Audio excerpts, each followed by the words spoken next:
All right, now we finished up with chapter 20. With the whole story about the Martians and the canals on Mars and so on and so forth. And we concluded, there's no intelligent life in the solar system, probably no life at all in the solar system, except for on Earth. And that takes us now to the idea of life on planets that are going around other stars besides the sun. This is the stuff of Hollywood today. Okay, this is where the Star Trek and the Men in Black and all the other Hollywood movies that involve space aliens.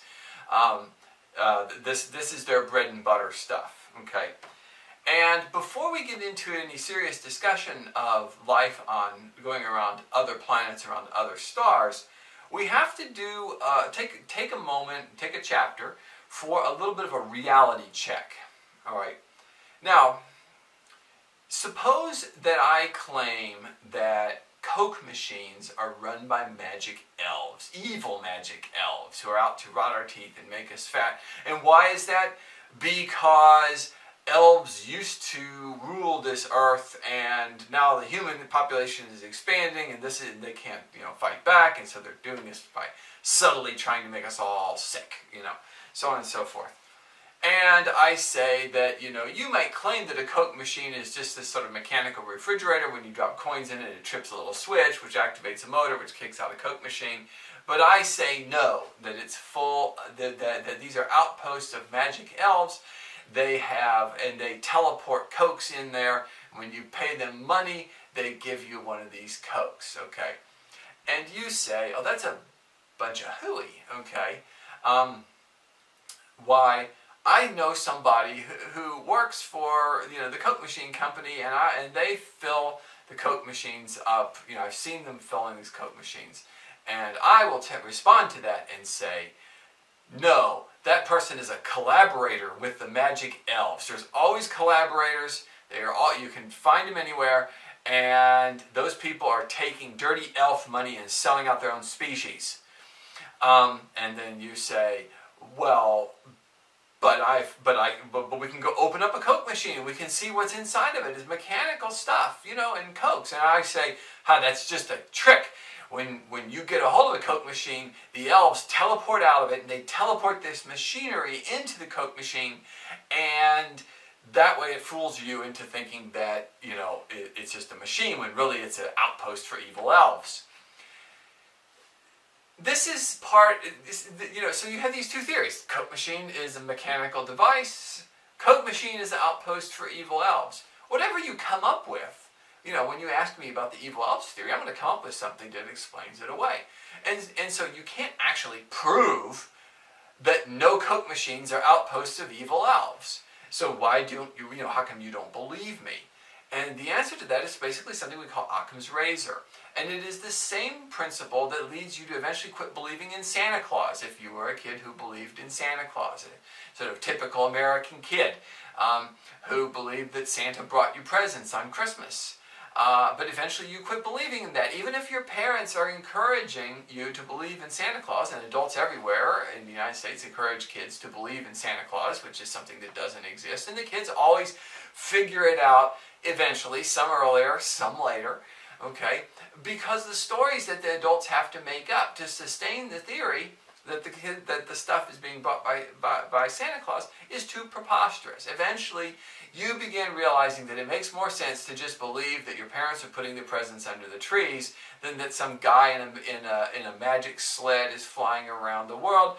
Because you begin realizing, now wait a minute, how does he go and deliver to all those kids around the world in one night? And he's like, oh, well, Santa Claus can slow down time. Well, how does he get down the chimney? Well, he's got a magic, blah, blah, blah. Well, we don't have a chimney. Well, he gets to the door magically. Blah, blah, blah.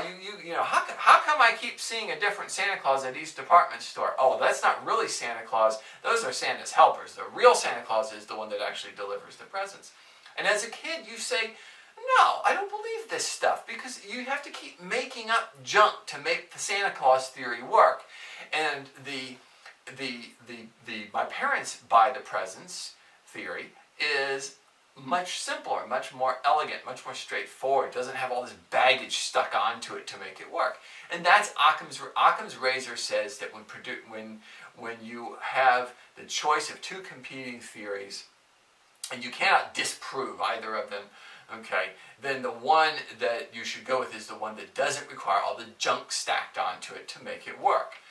It's worth pointing out that Occam's razor does not prove anything. We can't prove there is no Santa Claus, okay? You may stay up all night long and prove for yourself that Santa Claus never visited you, but you can't prove that Santa Claus never visited any kid. It might just be that you were too bad, and because you didn't believe in Santa Claus, he didn't come to you, so all you got was your parents' crummy presents, okay? And Santa skipped you, okay? And there may be just a very few qualified boys and girls in the world that are worthy of getting a real visit from Santa. So you can't prove there is no Santa Claus. But you use Occam's razor to say, I'm throwing that theory out. I don't believe that theory. Okay. Well, so we have to keep that in mind. All right, there's a lot of junk involving aliens that if you apply the Santa Claus principle, you apply Occam's razor to it, you have to say, no. Okay, that is, if I don't believe in Santa Claus and I don't believe there's magic Coke machines, taken over by elves, then I'm not going to believe this mumbo jumbo people are spouting about aliens. So that's one important thing. So the other important thing is to recognize the limits of technology. That this is very unpopular in today's world because a lot of marketing is done on the idea of constant technological progress. However, objectively speaking, we know there are limits to two key areas of technology that are very important for anything that involves any kind of scientific treatment of aliens on other planets going on to other stars. And these are, one, that technology has limits when it comes to communication, and technology has limits when it comes to travel. Communication, our modern technology is limited by the speed of light, essentially, or the speed of electric signals in a wire, which is some close, reasonable approximation to the speed of light. Basically, the internet and our most advanced modern communication does not carry signals any faster than the first telegraph did back in the 1800s. It's the same technology. It's simply been beefed up over time. If you sent a telegraph signal back in the Civil War, that signal traveled all through electric wires. If you send a email today, or not a text, because I'm talking about wired communications. So you send an email or look up something on the internet. That's going through either electric wires or fiber optic cables, and those are both limited by the speed of light. Radio communication is the same as the earliest, when the Titanic struck an iceberg and they sent a wireless signal to New York, it traveled at the same speed as radio travels today. We can send more information at that speed, okay, so we can send greater volumes at that speed, but we can't send it faster. Okay, so communication is limited by the speed of light. According to Einstein's theory of relativity, transportation is also limited. Any kind of travel, any kind of motion is limited by the speed of light. You can't go faster than the speed of light. Now, that is an ultimate limit, but practically speaking, we've discovered a lot of other limits. Arguably, sort of aerospace technology has, if anything, gone backwards since sort of a heyday in the 1960s and 1970s.